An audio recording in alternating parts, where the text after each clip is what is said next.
Well, markets moving to the downside as investors are reacting to the now ongoing UAW strike and look ahead to next week's FOMC meeting. Joining us for more on the latest market action is JJ Kinahan, IG North America CEO. Thank you for joining me this morning. So we're looking at an interesting picture, especially. You're very welcome. Compared to what we saw Thursday, you had a lot of this exuberance lifting the markets because of ARM's IPO. What are some of the realities that are setting back in this morning? Yeah, it's kind of interesting, isn't it? After the best day we've had in 5 weeks, suddenly everything turns around quite the opposite way. I will say for the folks watching at home, the one thing to keep in mind that is good is, you have the S&P 500, the SPX up there right now and trading 44.64. We should start to see some support here at 44.60. So at least there's an opportunity right here to stop the bleeding, if you will. And it's going to be a number a lot of us are watching for the end of the day to see if we can stop there. But I do think that, one of the big things that's going on is crude oil, over $90 a barrel. And this has kind of been largely ignored, in my opinion, by the market for the last couple of weeks as we've continued to march higher. You talk about inflation all the time on the show, et cetera, and there's nothing that quickly gets into people's pocketbooks faster than the price of crude oil through gasoline, et cetera. We look right now, the nationwide average for a gallon of gas is $3.87. A year ago, it was $3.70. And, there doesn't seem to really be anything that's sort of putting a top on this. So we really want to keep our eyes on that, because that's you combine that with the fact that credit card debt is at near its all-time high on rates that are significantly higher than they were a year ago. The consumer has been pretty solid. We did that University of Michigan survey this morning saying that people aren't quite as confident as they were even a month or two ago. And heading into the holiday season where people traditionally spend a lot more money, there's just a kind of lot of things coming together right now, combined with, as you just got done talking about, the strike on the automakers. And JJ, why do you think markets are underestimating this? Is it that they just think this is a temporary blip? Because, we're seeing plenty of signs, especially with the oil market and Saudi Arabia, Iran potentially getting some of their money and their oil back online. So why do you think markets are being quite cavalier about this?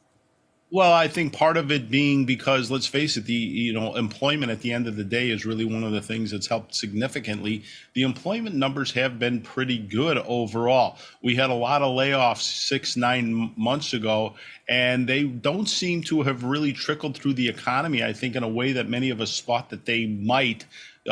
Through this summer, we still continue to see strong spending, et cetera. So I think that might be a really big part of it.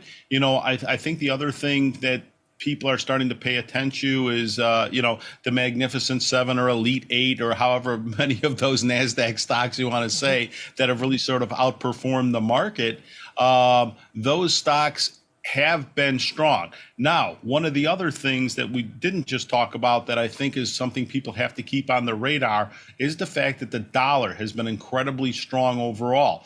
And, what does that really mean? Well, I think in this upcoming earnings season, what you're going to start to hear for really the first time in quite a while is that the cost for companies overseas to buy U.S. products is going to go up pretty significantly. And so with that, besides all the natural inflation, the strength of the dollar may be something, particularly on the tech side, that starts to weigh into sales overall. So if you're looking, beyond the next couple of trading days, and today is a really interesting day because it's triple witching day, that over the next few weeks as we head into earnings, that's the other thing I would definitely keep my eyes on.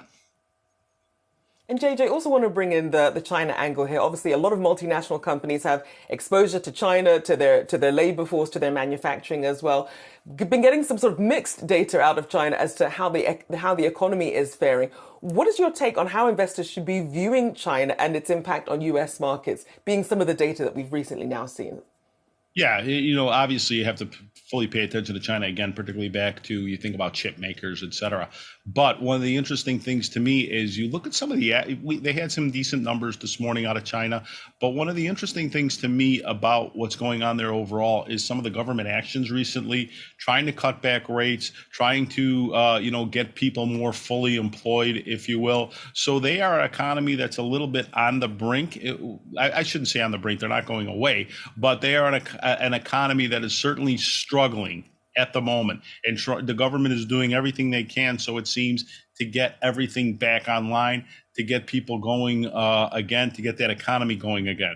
But the real concern starts to come if you combine what's going on with inflationary pressures, and if they continue to slow, that may once again slow some of the sales that people have in China overall. And then the other end of that I think we have to be aware of is if some of the Chinese goods coming into the US, they just continue to slash prices, which could affect sales domestically in the US if China, wants to import more goods and slashes prices in order to do so.